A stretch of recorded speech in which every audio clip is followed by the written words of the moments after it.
เป็นแสนนักเผยแผ่นั้นนอกจากอบรมตามหลักสูตรธรรมดาเพื่อให้ได้วุฒิบัตรรับรองแล้วพึงอบรมเรื่องการเทศนาการเขียนการค้นคว้าซึ่งอาจจะเป็นเรื่องเฉพาะตัวแต่ก็สามารถฝึกขึ้นมาได้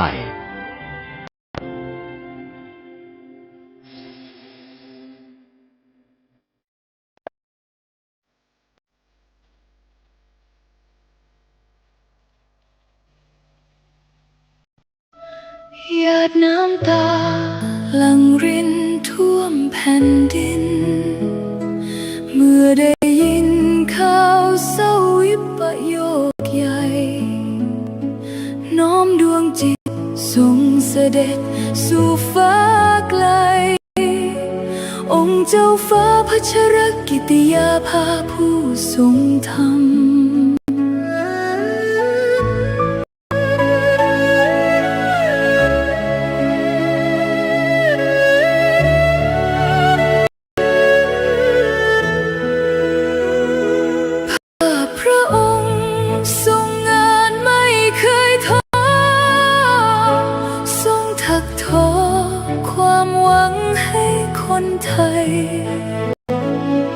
โครงการกำลังใจพระตราตร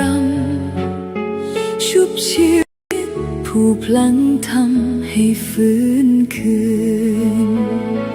ทรงเมตตาผู้ต้องขังหลังกำแพงจุดใต้แสงแห่งโอกาสส่องสดชื่นพระหัตถ์ยืนโอบอุ้มผู้คมคืนทรงหยัดยืนเพื่อสตรีและเด็กไทยนักกฎหมายผู้ยึดมั่นความยุติธรรมทรงน้อมนำพระปรีชาอันยิ่งใหญ่เพื่อปวงชนพ้นทุกสุขเกรียงไกรจารึกไว้ในแผ่นดินไม่เลือนลางพระคุณงามความดีที่ทรงสร้างเป็นแนวทางส่องสว่างไม่จืดจางขอน้อมกราบเสด็จสู่ฟ้ารางสถิตข้ามฝากฟ้าชั่วนิรันดร์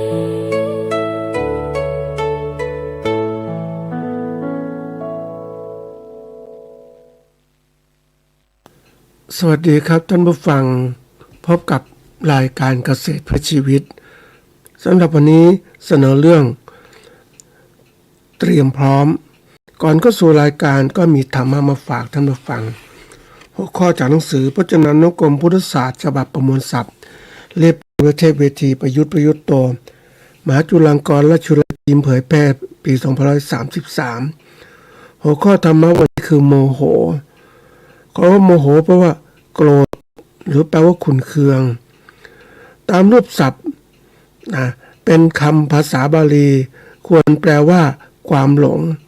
แต่ที่ใช้กันมาในภาษาไทยเนี่ยความหมายเพี้ยนไป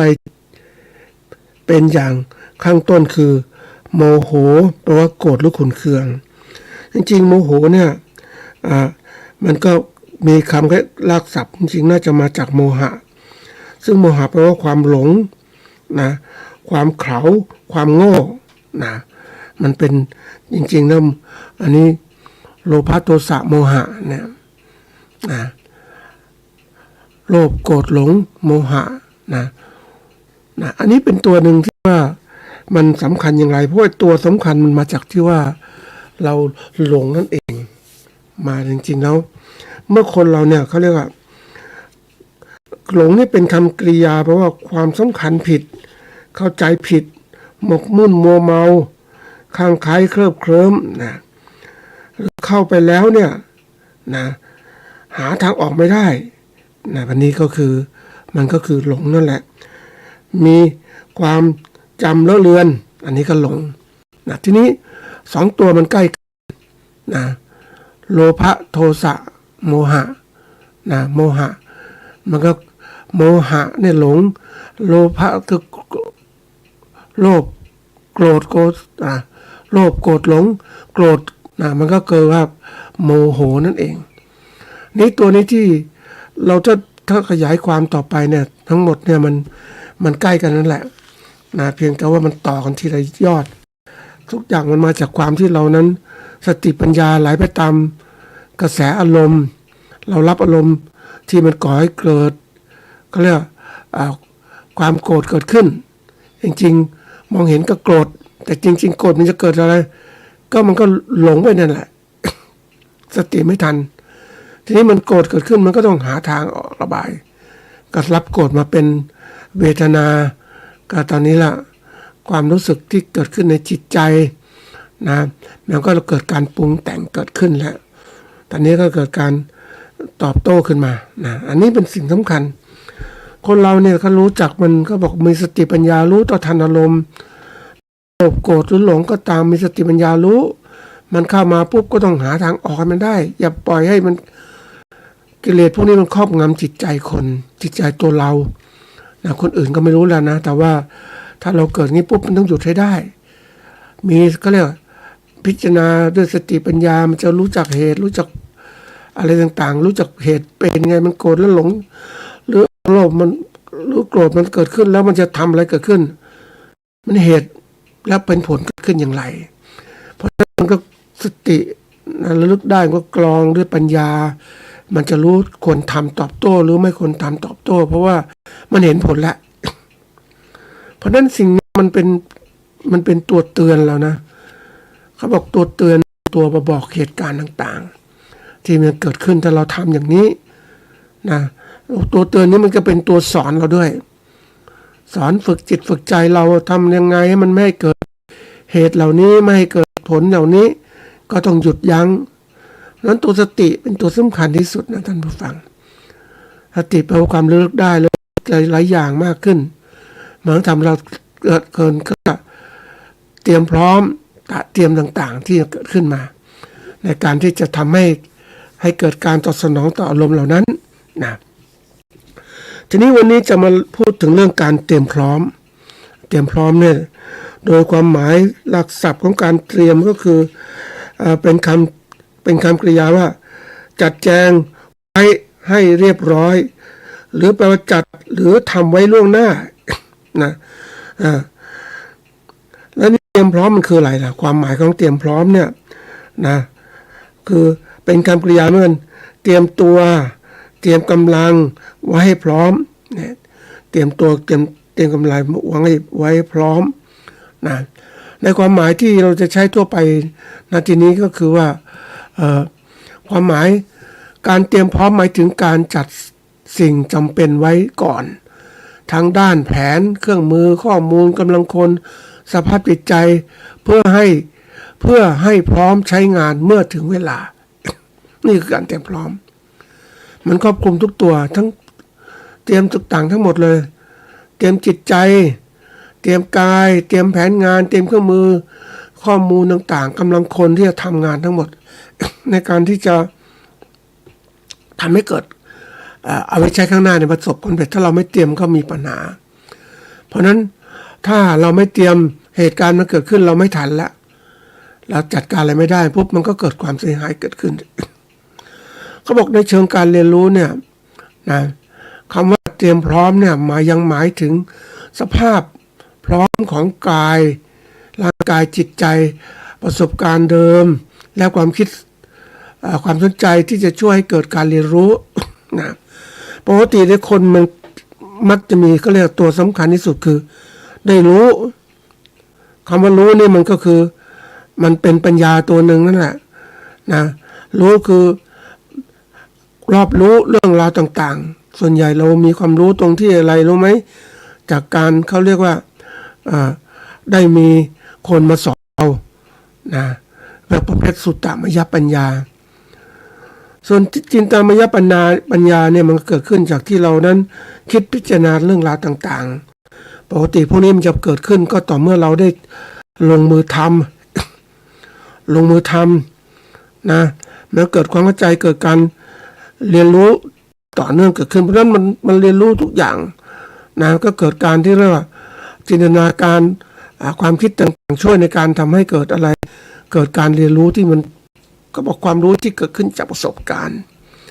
ส่วนภาวนามยปัญญาความรู้ที่เกิดขึ้นจากการฝึกอบรมจิตใจของเรานั้นนะทำให้จิตใจเรานั้นเรียกว่ามีความสงบมีความรู้แจ้งเห็นจริงที่จะเกิดขึ้นนะอันนี้เป็นตัวที่สำคัญทีนี้เราพูดถึงการเตรียมพร้อมเราทำไมมันมีความสำคัญอย่างไรล่ะอันนี้สำคัญมากนะท่านผู้ฟังถ้าเราไม่เตรียมเหตุการณ์ต่างๆเราไม่รู้อะไรเกิดขึ้นหน้าถ้าเราเตรียมไว้ก่อนก็ดีก็ความสำคัญการเตรียมพร้อมเนี่ยเตรียมพร้อมจะช่วยป้องกันแก้ปัญหาก็ป้องกันและแก้ปัญหาได้รวดเร็วลดความเครียดและเพิ่มโอกาสประสบความสำเร็จเมื่อเกิดเหตุการณ์ฉุกเฉินหรืออุปสรรคต่างๆเนี่ยผู้ที่เตรียมพร้อมมักจะรับมือได้ดีกว่าเพราะมีทรัพยากรมีทุกอย่างที่เตรียมไว้ล่วงหน้าไว้แล้วส่วนผู้ไม่เตรียมเนี่ยแน่นอนมันก็เกิดอะไรขึ้นเกิดขึ้นปุ๊บยากจนทันทีประเภทอย่างเนี้ยเหมือนวันเนี้ยคือมีโอกาสนะท่านผู้ฟังเลยไปคุยกับคนที่เขาใช้ชีวิตแบบไปวันๆนึงอ่ะไม่มีการเตรียมพร้อมเหตุการณ์ข้างหน้าอะไรจะเกิดขึ้นเพราะว่าคนเราใช้ชีวิตวันๆนึงมันเกิดจากการที่เรียกว่าเขาเรียกว่าอะไรคิดมีความสุขเฉพาะหน้าเท่านั้นเฉพาะที่เห็นเท่านั้นข้างหน้าวันต่อไปไม่อยากรับรู้เพราะว่ายังไม่ถึง คิดไปก็เปลืองเวลาเปลืองสมองนะคนคิดอย่างนั้นแต่ถ้าเป็นนักธุรกิจเนี่ยมันต้องคิดล่วงหน้าว่าเฮ้ยวันนี้จะทำอะไรให้ดีที่สุดพรุ่งนี้จะต้องทำเป้าหมายยังไงเตรียมพร้อมยังไงบ้างนี่คือการที่เราเตรียมตัวรองรับเหตุการณ์ต่างๆทีนี้ผู้ที่ไม่มีผู้ที่ใช้ชีวิตวันๆมันไม่เช้ากินข้าวประเภทอย่างนั้นนะนี่มันเกิดเหตุการณ์ว่าอย่างน้ำมันราคาเนี่ยโอ้ค่าใช้จ่ายเพิ่มขึ้นทันทีเลยเพราะว่าอะไรค่ารายรับก็เท่าเดิมแต่รายจ่ายเพิ่มขึ้นแล้วถ้าเกิดเหตุฉุกเฉินล่ะเราเจ็บป่วยเราอะไรต่างๆมีความเตรียมพร้อมไหมเคยคิดไม่มีคุยกับเขาไม่มีอย่างเดียวคือทนทุกข์ที่มันเกิดขึ้นนี่คือสิ่งที่บอกคนเราทำไมเป็นอย่างนี้เนอะก็เพราะเราเป็นคนเรื่อยๆเฉยๆนะไม่เคยคิดต่างๆทั้งหมดอย่างคนที่ประเทศที่พัฒนาแล้วเนี่ยเขาเตรียมเสมอนะท่านผู้ฟังทำไมก็ต้องมีความขยันอย่างคนญี่ปุ่นคนเกาหลี นะถึงเขาอยู่สภาพแวดล้อมที่แบบสภาพแวดล้อมไม่เอื้อมหน่วยนะท่านผู้ฟังคือไม่มีทรัพยากรที่มากมายเหมือนคนอื่นเขาประเทศก็มีเกาะแก่งต่างๆหรือว่าเป็นภูเขาจะเพาะปลูกก็พื้นที่น้อยแต่เขาต้องเจอปัญหาต่างๆทั้งฝนฟ้าทั้งสภาพแวดล้อมที่ไม่ดีแผ่นดินไหวต่างๆแต่ทำไมเขาทำทุกอย่างเขาจึงร่ำรวยเขาเตรียมพร้อมเขาจะรีบใช้เวลาขยันขันแข็งในการเดินอย่างเรานี่เดินกันอ้ายๆเอื่อยๆเฉยๆนะอย่างคนเหนือก็เป็นอย่างเงี้ยแต่ถ้าคนภาคกลางนี่กรุงเทพนี่ไม่ธรรมดาเลยเริ่มเดินไวมากขึ้นเพราะต้องขึ้นรถไฟฟ้าขึ้นรถต่างๆมันเริ่มแข่งขันกันมากขึ้นนั่นมาฟังเผชิญทีนี้ญี่ปุ่นเกาหลีเนี่ยมันแข่งขันกันมากเพราะว่า แข่งขันด้วยอะไรด้วยการมีทรัพยากรที่น้อยทำยังไงจะต้องให้ประเทศให้ตัวเองร่ำรวยก็ต้องทำงานอุตสาหกรรมผลิตเครื่องใช้ไฟฟ้าผลิตต่างๆทั้งหมดเอาเต็มที่แล้วต้องแข่งขันกับผู้แข่งขันรายอื่นแล้วไม่พอลูกค้าต้องชิงลูกค้ามาความมุ่งมั่นในการทำมันมีมากความคิดความอ่านมันใส่ใจมากเลยแล้วต้องรีบทำเพราะอะไรมันเกิดปัญหาเพราะอะไรต่างๆก็ไม่แน่นอนใช่ไหมนะมันเป็นสิ่งที่เขาเตรียมนะเขาเตรียมมากๆเลยจริงๆเพราะนั้นเขาเตรียมเพื่ออะไรสะสมถ้าได้ทำงานได้มากสะสมเงินไว้ ถ้าใช้ในช่วงวิกฤตมันจะทำให้เขาเนี่ยนะอยู่รอดได้เขาอยู่รอดได้เขาเตรียมการต่างๆแผ่นพายุจะเข้าก็ต้องเตรียมการต่างๆไว้ต้องเตรียมสะสมอาหารไว้เพราะว่าออกเดินทางลำบากนี่คือตัวอย่างประเทศที่มันไม่สะดวกสบายเขาก็คนมันฝึกคนอย่างเนี้ยแต่เราเองอยู่สบายไม่คิดอะไรแล้วก็ กลายเป็นว่ามันติดนิสัยของการที่ไม่กระตือร้นไม่เตรียมเพราะว่าหมดเงินเป็นยังไงบ้าง เคยสัมภาษณ์เชิงลึกเมื่อคนที่กรรมกรหรืออาชีพอื่นๆก็ตาม อย่างบางคนเนี่ยแม้เป็นข้าราชการเองเงินก็บางคนนะเป็นหนี้นะเอาเงินล่วงหน้ามาใช้เกษียณแล้วเนี่ยใช้หนี้หมดนะหมดเลยเพราะว่าผ่อนรถผ่อนอะไรต่างๆผ่อนบ้านเกษียณหนี้หมดปุ๊บแต่ว่ามีเงินใช้แค่อะไรบำนาญเท่านั้นบำเหน็จเท่านั้นหมดเพราะไม่ได้สะสมที่ว่าแต่ละเดือนที่มันมีเงินมาก็ใช้ไปอย่างมีความสุขสนุกสนานมันก็เลยเพลินไปกับโลกนี่แหละทีนี้ทุกคนเราเนี่ยก็บอกว่าอย่างเคยถามคนที่ทำงานเหมือนกันนะคนมีไม่ว่าธุรกิจอะไรก็ตามยุคปัจจุบันเนี่ยนักธุรกิจก็นะคือทำกิจการเพื่อทำกำไรก็เลยถามว่าให้คุณคิดยังไงไหมนะคุณทำธุรกิจคุณคิดอะไรคิดสิคิดทำงานในปัจจุบันเนี่ยฉันจะงานได้เงินมากที่สุดแล้วก็แก่เท่าฉันมีเงินฉันจะใช้อย่างสบายคนอย่างที่เคยอ่านเจอนะท่านผู้ฟังที่บอกว่างานตั้งแต่เด็กเขาเตรียมทุกอย่างพร้อมเขาจะสามารถมีเงินใช้ได้ถึงอายุ85ปีเนี่ยเขาเตรียมคิดอย่างนี้นะคือมีคำสุขเนี่ยนี่คือเขาเรียกชีวิตของคนปุถุชนทั่วไปคิดแค่นี้แต่ถ้าเราคิดไปเฮ้ยเกิดมาทั้งทีนะต้องคิดถึงยิ่งเราถือพุทธศาสนาเนี่ยเราก็ต้องเกิดใหม่ใช่ไหมเกิดใหม่เนี่ยถ้าเราเกิดเราไม่ทำดีเราก็เกิดในสิ่งที่ชาติภูมิไม่ดีไปข้างหน้าไม่ดีแต่เราทำดีปุ๊บจะเกิดเป็นอะไรภูมิภพภูมิที่ดีจะเป็นเทวดาฟ้าหรืออะไรแล้วแต่เนี่ยมันจะดีกว่าเพราะฉะนั้นคนพวกนี้เขาจะมีความคิดอีกแบบหนึ่งเขาก็ไม่ใช่มุ่งมั่นที่จะเตรียมทรัพย์สินเงินทองไว้มากมายแต่เขาก็ต้องจะทำคุณงามความดีให้มากขึ้นเพราะว่ายังไงก็ตายอะไรก็ตามเมื่อเขาตายไปแล้วเขาเกิดภพชาติที่ดีนี่คือการเตรียมทุกอย่างพร้อมข้างหน้าจะเป็นยังไงแต่ถ้าเราประมาทชีวิตเหมือนคนทั่วไปวันเนี้ยนะศาสนาก็ไม่เอาบุญก็ไม่ทำนะมีความสุขสบายนะเราไม่ได้คิดอะไรเขาบอกเขามีคำหนึ่งอันนี้เขาบอกคนแก่ยุคใหม่นะต้องมีความคิดอยู่3อย่าง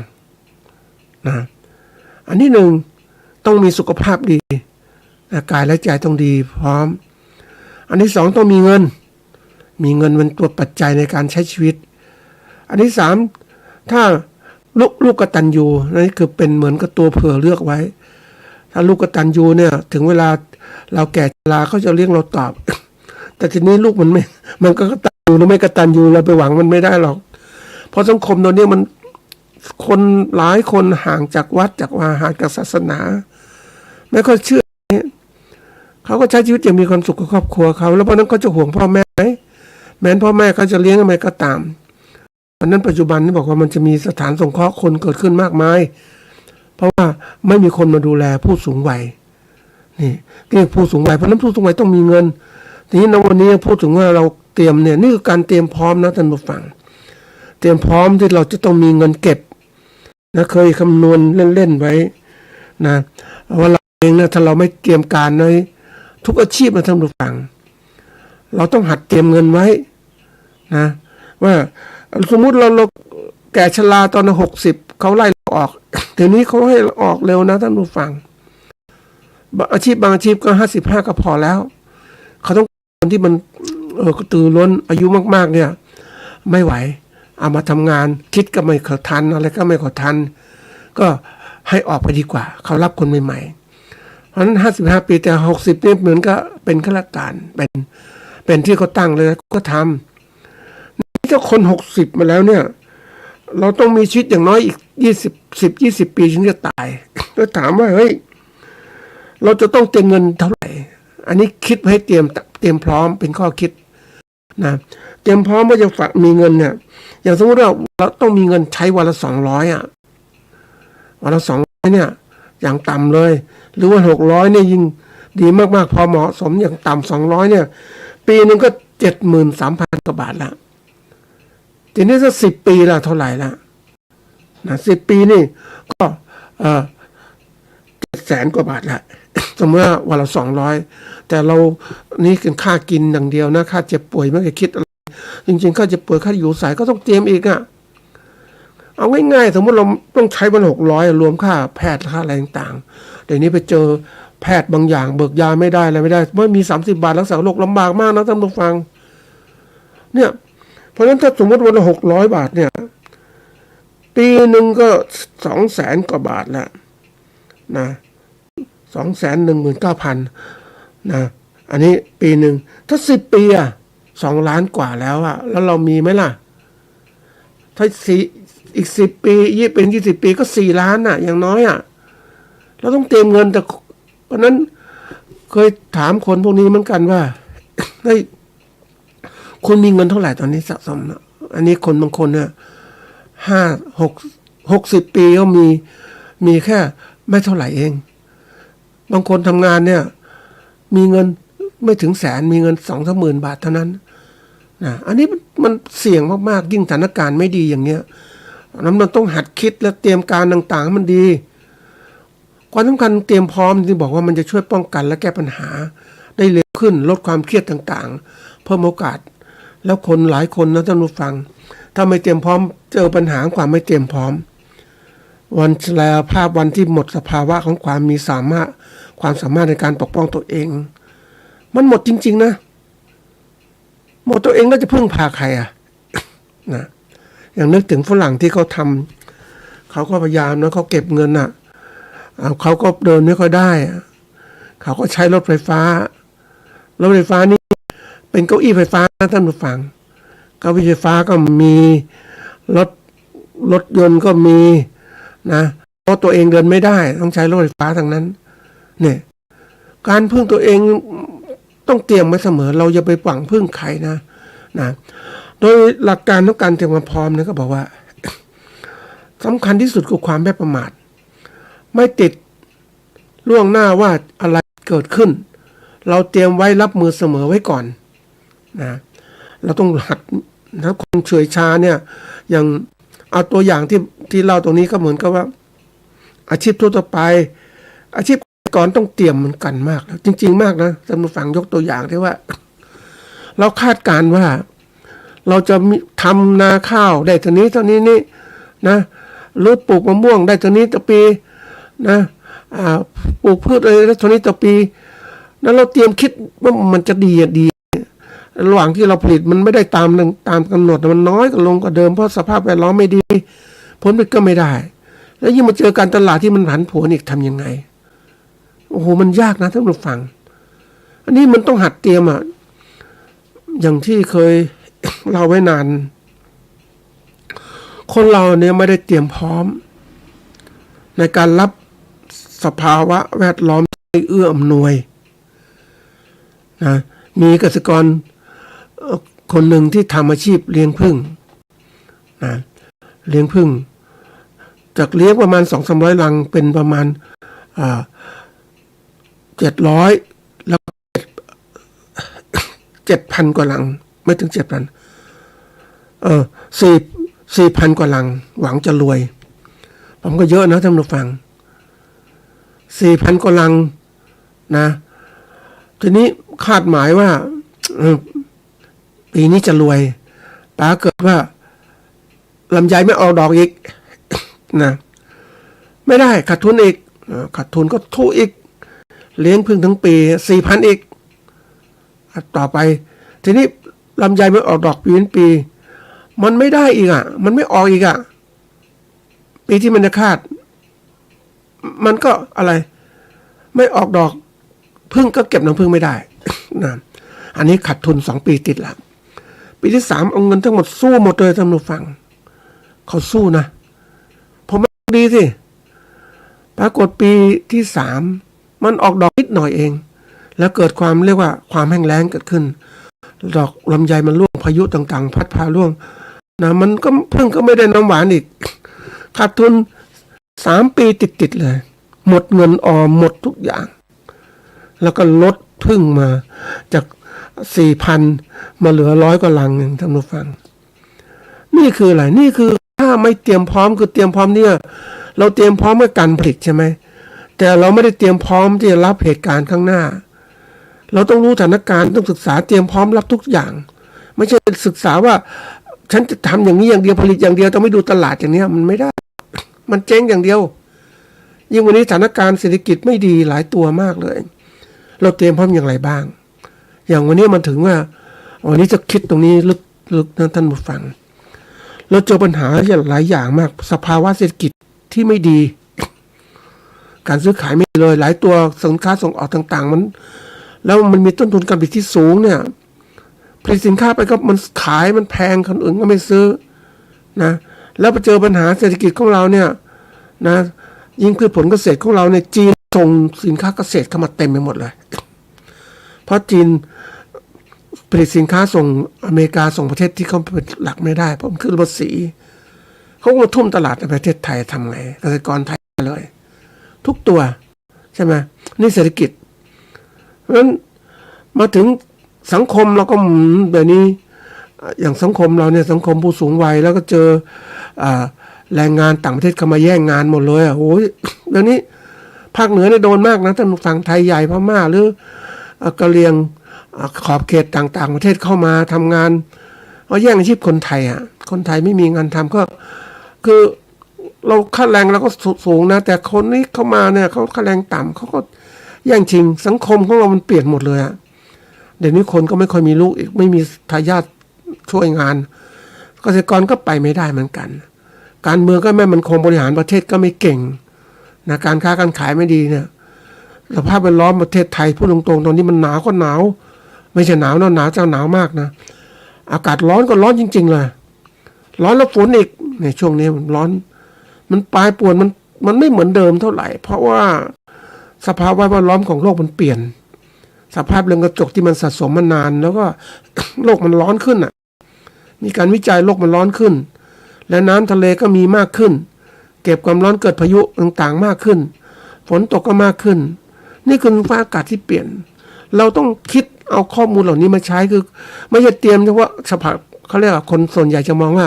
เตรียมกายเตรียมใจแต่เตรียมกายเนี่ยคือความพร้อมทุกอย่างต้องมีพร้อมทั้งเงินพร้อมทุกอย่างพร้อมทั้งความรู้ที่มันทันสมัยไม่ใช่ฉันทำวันนี้มีโอกาสไปดูภาพยนตร์ในประเทศเขาเรียกYouTube ชีวิตของคนบนดอยสูงในภูเขาแอลป์สูงนะคนที่อยู่นั้นมันสบายจริงๆท่านผู้ฟังเพราะว่าอะไรมันอากาศดีเย็นจัดจริงแต่ไม่มีใครมาแย่งต่อสู้เพราะว่าอยู่สภาพแบบนั้นคนที่เขาเก่งๆเขาจะทำงานในเมืองคนไม่เก่งก็อยู่สภาพแวดล้อมภายนอกอยู่สบายทีนี้มันสูงแล้วนะท่านผู้ฟังต่อไปต้องใช้อาชีพใช่ไหมทำมาหากินเลี้ยงสัตว์บนภูเขาเลี้ยงอะไรต่างก็อยู่อย่างนั้นแต่ทีนี้ถ้าเราต้องรายได้เพิ่มขึ้นเราต้องเลี้ยงสัตว์ยังไงมันได้ผลผลิตดีขึ้นมากขึ้นมันจะขึ้นไปบนสูงบนภูเขายอดเขาไม่ได้เพราะว่ามันก็เป็นภูเขาลมแรงก็หนาวจัดก็อยู่เท่านี้เหมือนดอยสูงประเทศไทยเหมือนกันเราจะหวังว่าจะตัดไม้ทำลายป่าแล้วอยู่ได้แล้วต้องไม่มีงบประมาณไม่มีอะไรไปช่วยอยู่ไม่ได้ครับเพราะว่าคุณผลิตบนภูเขานะค่าขนส่งค่าอะไรคุณก็สูงแม้คุณจะอาศัยทรัพยากรธรรมชาติก็ตามแล้วคุณก็ต้องสูงทีนี้คุณจะมาสู้ข้างล่างได้ไหมหรือบางคนปลูกพืชข้างล่างเนี่ยพืชก็เรียกปลูกแบบระบบอุตสาหกรรมต้นทุนต่อหน่วยก็ถูกกว่าแล้วคุณอยู่บนที่สูงคุณจะขายอย่างไร เห็นไหมนี่คือก็ต้องหัดคิดนะเตรียมการไว้ข้างหน้ามองไปข้างหน้าอย่าไปคิดว่าฉันอยู่สบายวันนี้เหมือนโอกาสหนึ่งไปเทพเสด็จอากาศเย็นดีมากอะไรต่างดีหมดเลยเขาปลูกพืชผักแบบแซมกันกาแฟบนในป่าต่างๆนะแต่ถามว่าความโลภมันเกิดขึ้นคนก็ปลูกกาแฟมากก็ทำลายป่าไปด้วยในตัวเหมือนกันแล้วถามว่ามันอยู่ไงวันนี้ยิ่งสถานการณ์เปลี่ยนนะวันนี้เปลี่ยนมากนะท่านผู้ฟังเราจะคิดว่ากาแฟดีนะคนหลายคนเขาอย่างที่บอกว่าปลูกกาแฟส่งนอกต่างๆแต่ถ้าคนศึกษาไปมากแล้วอย่างที่บอกว่ามันดีระดับนู้นว่าตลาดมันเขาเรียกมันบลูมนะแต่ว่ามันถ้ามองลึกซึ้งมันอาจจะมันก็เสี่ยง ตัวอย่างเช่น คนมาเปิดร้านกาแฟเยอะแยะไปหมดเลยไม่มีอะไรก็ทำกับชิบกาแฟซื้อมาทำขยายจะถามว่าคนจะเสพกาแฟมากขึ้นไหมแรกๆมากขึ้นเศรษฐกิจดีก็ว่างๆไปนั่งดื่มกาแฟเย็นๆแต่ถามระยะยาวเป็นยังไงเศรษฐกิจไม่ดีเขาจะไปดื่มกาแฟไหมเขาต้องกินอาหารที่ดีกว่านี้ไหมกินอะไรที่เป็นเนื้อเป็นหนังมันกินพวกสิ่งอย่างนี้มันก็แค่กระตุ้นเท่านั้นเองแล้วต้องกินบ่อยๆอย่างเงี้ยน่ากลัวนะท่านผู้ฟังมันนึกถึงมีงานวิจัยไม่มีงานวิจัยหรอกท่านผู้ฟังมีคนหนึ่งเขาไปอยู่ประเทศเขาเรียกว่า อังกฤษแล้วกินกาแฟกินทุกวันละ2 แก้ว 3 แก้วอย่างเนี้ยปรากฏว่าเป็นอะไรมาถึงวันนี้นะกลับจากอังกฤษมาเพราะว่าค่าใช้จ่ายที่นู่นแพงมากค่ารักษาพยาบาลแพงมากมาอยู่ประเทศไทยเพราะว่าพวกนี้มันกินมากๆนะมันมีผลต่อไตด้วยอันนี้ก็ต้องมาฟอกไตสัปดาห์ละประมาณ2 ครั้งลูกหลานดูแลต่างๆทั้งหมดเนี่ยคือผลเสียมันเกิดขึ้นมันระยะยาวมันจะเห็นผลนะใกล้ๆไม่เห็นผลหรอกเพราะนั้นต่อไปถ้าคนศึกษาวิจัยมากขึ้นเฮ้ยมันมีผลกระทบต่อพวกนี้ว่าจะกินทำไมเพราะกินไปแล้วต้องกินพอประมาณอย่ากินเยอะอันนี้คนบางคนกินเยอะเพราะว่ามันไม่กินแล้วมันเครียดมันเป็นนิสัยนะกินแล้วมันสบายมันกล่อมจิตกล่อมใจมันเคลิ้มนะอันนี้ตัวอย่างเพราะนั้นที่เล่าตรงนี้ให้ฟังก็คือการเตรียมความพร้อมที่มันต้องมีความฉลาดนะฉลาดในการเตรียมตัวเรานะเราต้องเตรียมตัวไว้รองรับความแก่ชราต่างๆที่เกิดขึ้นเราจะดูแลตัวเราอย่างไรมันมีสุขภาพดีสุขภาพกายที่ดีขึ้นเราต้องเตรียมไม่ใช่เรื่องเล่นๆนะท่านผู้ฟังหลายคนไม่คิดเรื่องตอนแก่ชราแล้วมาคิดเฉพาะมีปัจจุบันเนี่ยแข็งแรงทำนู่นทำนี่สนุกสนานเพลิดเพลินไปกินเหล้ากินอะไรต่างกินเบียร์สนุกสนานสิ่งเสพติดกินเข้าไปแล้วถามว่าเป็นยังไงบ้างวะถ้าวันแก่ชราคุณพบเป็นยังไงอันนี้เรื่องจริงนะท่านผู้ฟังมันคนสูบบุหรี่เนี่ยอายุไม่มากก็เป็นมะเร็งปอดไปแล้วบอกอะไรวะตอนหนุ่มตอนนั่นสนุกสนานแล้วคุณไม่คิดวันนี้เป็นไงบ้างเห็นไหมเพราะว่าเตรียมพร้อมต้องดีด้วยถ้าเตรียมพร้อมไม่ดีคุณจะยุดไม่ดีคุณจะลำบากตอนแก่ชรานะเนี่ยคือหลักการเตรียมพร้อมคือหลักการของการไม่ประมาทพระพุทธเจ้าท่านตัดไว้ถ้าทั้งหลายจึงยังกิจยังประโยชน์ตนประโยชน์ผู้อื่นนึกถึงพร้อมด้วยความไม่ประมาทอันนี้ท่านตัดไว้แล้วแล้วเราทำไมไม่เอามาใช้เราปล่อยชีวิตเฉยไปเนี่ยแล้วเวลาเกิดเหตุการณ์ข้างหน้ามันไม่ทันวันนี้นั่งคิดว่าทำไมถ้าเกิดอะไรสงครามเกิดขึ้นสงครามเศรษฐกิจเนี่ยคนยากจนลงกว่าเดิมนะท่านผู้ฟังแล้วคุณจะอยู่อย่างไรเงินก็ไม่มีอะไรก็ไม่มีนะเหมือนกับที่บอกโอ้ยนะ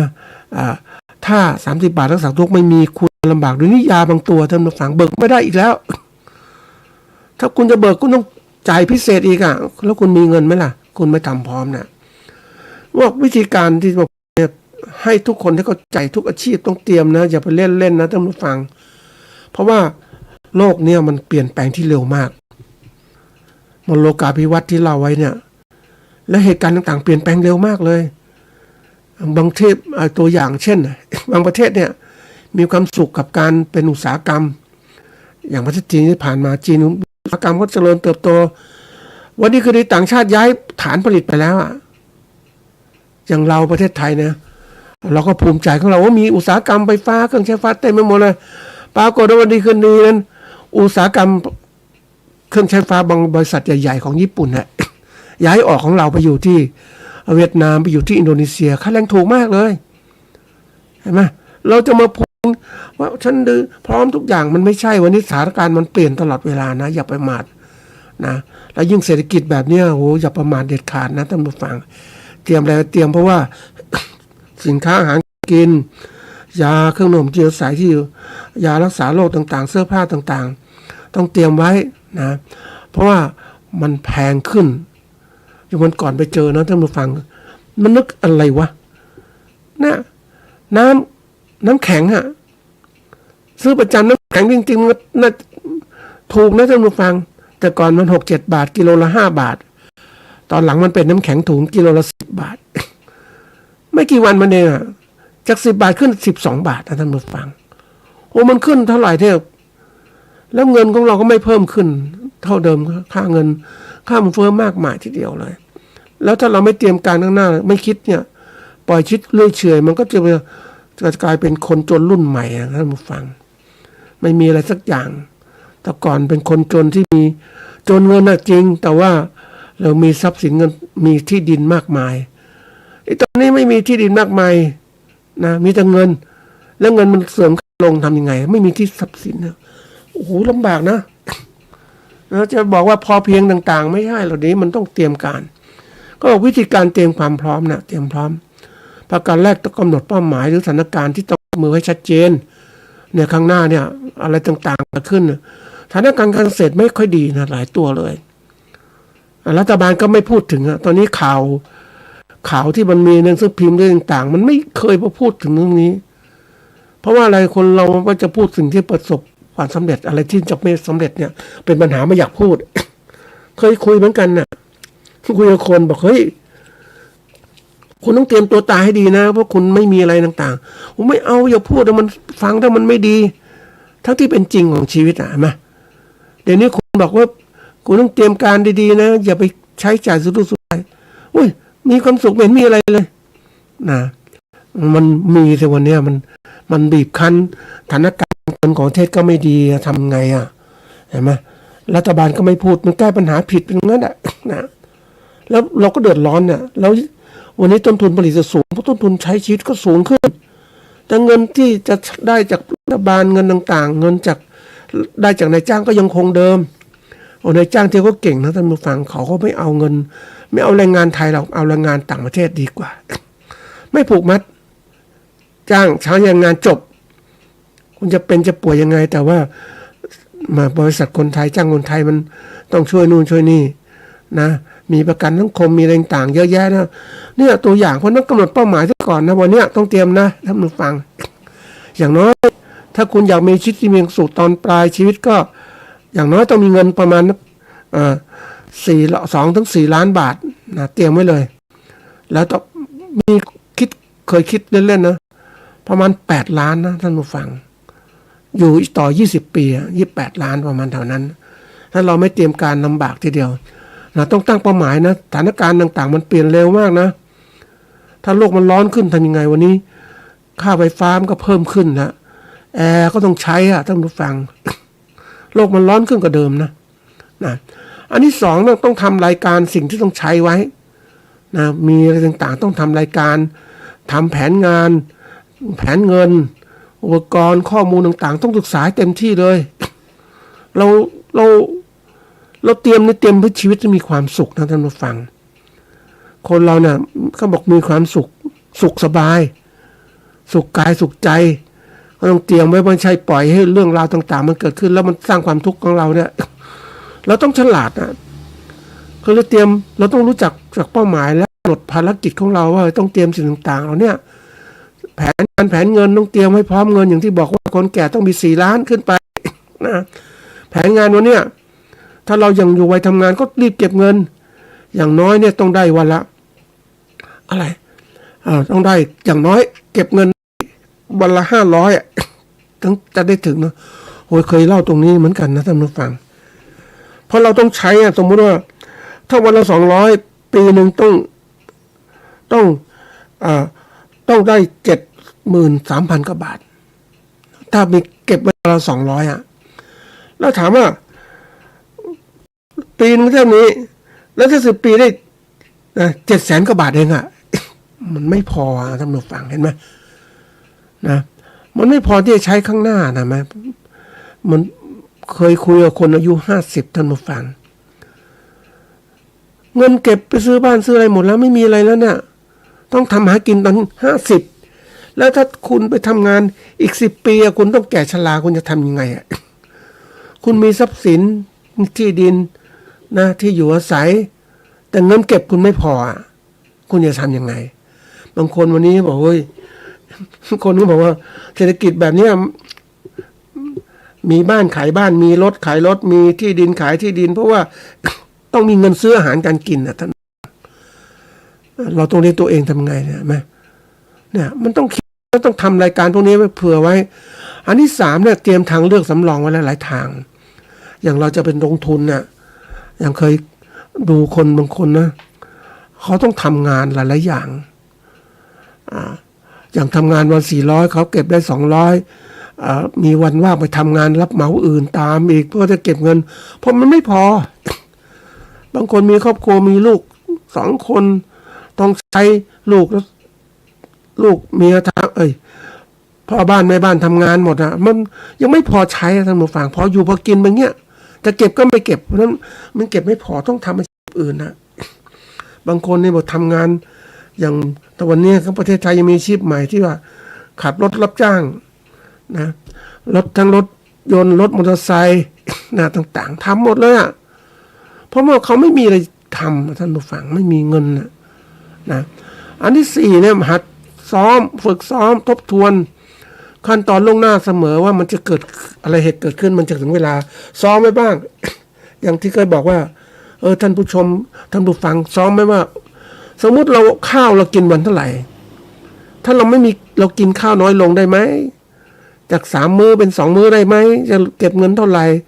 หัดอดบ้างหัดอะไรบ้างทนลำบากบ้างจะอยู่สบายอย่างนี้ไม่ได้เพราะว่ามันต้องเทียบตัวนี้การเตรียมพร้อมพวกนี้สำคัญฝึกซ้อมต่างๆทบทวนเนี่ยเราต้องหัดถ้าไม่หัดมันจะติดกับอะไรรู้ไหมโซนของความคุ้นชินโซนของความสุขสบายไม่เคยคิดเหตุการณ์ข้างหน้าอย่างคนเนี่ยที่ร่ำรวยเนี่ยทำไมเขาเก็บเงินได้มากมายรู้ไหมท่านผู้ฟังเขาเคยจนมาก่อนเขาเคยจนมาก่อนลำบากเขาต้องเก็บเงินแต่บางคนสบายอย่างเนี้ยลูกหลานคนบางคนนะพ่อแม่หาเท่าไหร่สุขสบายไม่เคยคิดถึงหน้าเป็นอย่างไรนะไหมถ้าไม่มีเงินทำไงนะอันนี้ต้องหัดเตรียมอันที่4เตรียมสภาพร่างกายและจิตใจไว้พร้อมอยู่เสมอเมื่อเกิดเหตุการณ์ที่ไม่ดีไม่งามเกิดขึ้นแล้วคนส่วนใหญ่นะวันนี้ไม่เตรียมนะจิตใจของคนเนี่ยจิตใจคนไม่เคยฝึกอย่างประเทศจีนที่เข้ามาประเทศไทยบางคนไปดูได้YouTube ที่เขาไปฝึกสมาธิให้ผ่อนคลายให้มีความสุขพวกนี้ทำงานมาเยอะมากเลยทำงานหนักอย่างที่บอกทำงานแบบประเภทที่เรียกว่า996ทำงานตั้งแต่9 โมงเช้าถึง3 ทุ่มทำงานสัปดาห์ละ6 วันพักผ่อนวันเดียวจะมีเวลาอะไรล่ะมันก็คือความเครียดใช่ไหมความทุกข์ลำบากแม้เขาจะเก็บเงินได้เยอะก็จริงแต่ว่าความสุขนี้ไม่มีเขาต้องเลยมาฝึกสมาธิมาทำนู่นทำนี่พักผ่อนจิตใจคนเราเนี่ยอย่างนึกถึงตรงนี้ก็มันก็คือคนเราอยู่กับพุทธศาสนาเราไม่เคยใส่ใจเลยสมัยเด็กๆหรืออะไรต่างๆหลายคนเนี่ยอยู่กับพ่อแม่คนรุ่น X รุ่น Y เหล่านี้Gen Z Gen Y พ่อแม่ก็พาไปวัดเพราะว่าที่พึ่งทางจิตใจมันไม่มีอะไรมากวนกระแสจิตคือจะไปทางสุขใจมันก็ต้องไปวัดพาท่านเทศทำบุญทำทานมีความสุขสนุกสนานแต่ยุคนี้ไม่มีมันห่างใช่ไหมมันห่างปุ๊บเกิดเหตุการณ์ต่างๆไม่ดีจะไปหาพึ่งความสุขที่ไหนโลกที่มันเกิดขึ้นโลกความเครียดโลกของเนี่ยซึมเศร้าต่างๆเกิดขึ้นความทุกข์กายมากขึ้นมันเป็นสิ่งที่ต้องหัดคิดนะท่านผู้ฟังคิดแล้วเตรียมใช่มันเป็นของจริงที่เราไปดูได้นะคนเป็นโรคประสาทก็มากมายทีเดียวนะถ้าเราไม่เตรียมการต่างๆไว้เนี่ยมันต้องทำยังไงเพราะโลกเนี่ยมันเปลี่ยนตลอดเวลาเราต้องหัดเตรียมเขาเรียกว่า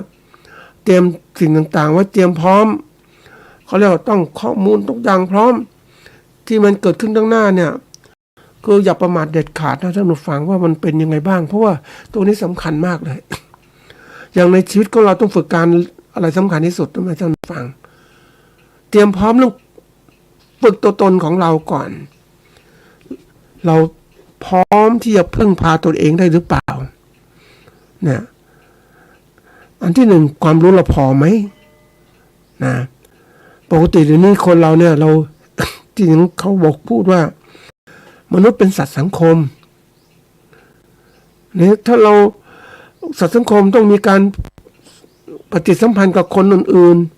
ๆแต่ถ้าเราไม่มีความสามารถคือเราไม่มีเงินไม่มีรถไม่มีอะไรต่างๆมากมายจะไปปฏิสัมพันธ์กับใครยุคอย่างนี้มันคนสังคมที่เรียกว่า มีหน้ามีตา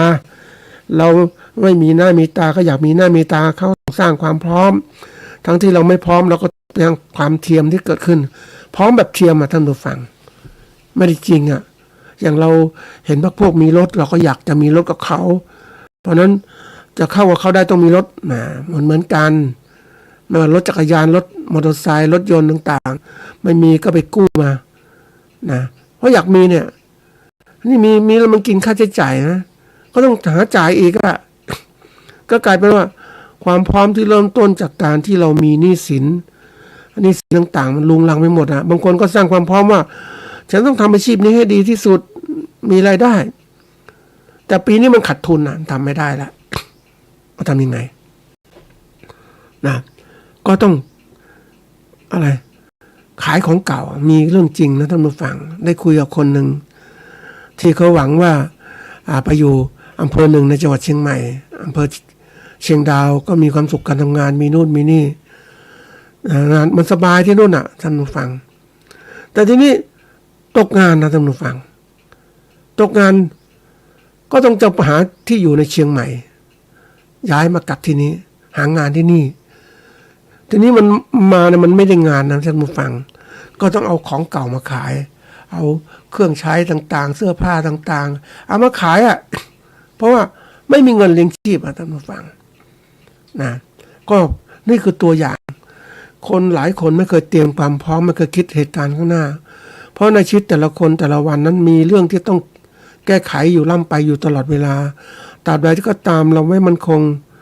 เราต้องพยายามนะท่านผู้ฟังเขาบอกต้องแต่เริ่มต้นอยู่รอดอยู่ดีมั่นคงยั่งยืนต้องทำอย่างนี้ยั่งยืนอะไรยังเปลี่ยนแปลงฉันก็ไม่เปลี่ยนแปลงเพราะฉันมีความพร้อมในการที่รองรับการเปลี่ยนแปลงแต่ทีนี้ถ้า เราอยู่รอดยังไม่ได้เลยอะไรต่างๆลุมเล้าไปหมดในลำบากทีเดียวใช่ไหมเพราะฉะนั้นการเตรียมความพร้อมหมายถึงการเตรียมการป้องกันแก้ไขไว้พร้อมกันเลยเหตุการณ์ไว้ลงหน้ามันไม่ดียังไงฉันพร้อมอย่างวันนี้จะเกิดอะไรขึ้นฉันพร้อมอยู่แล้ว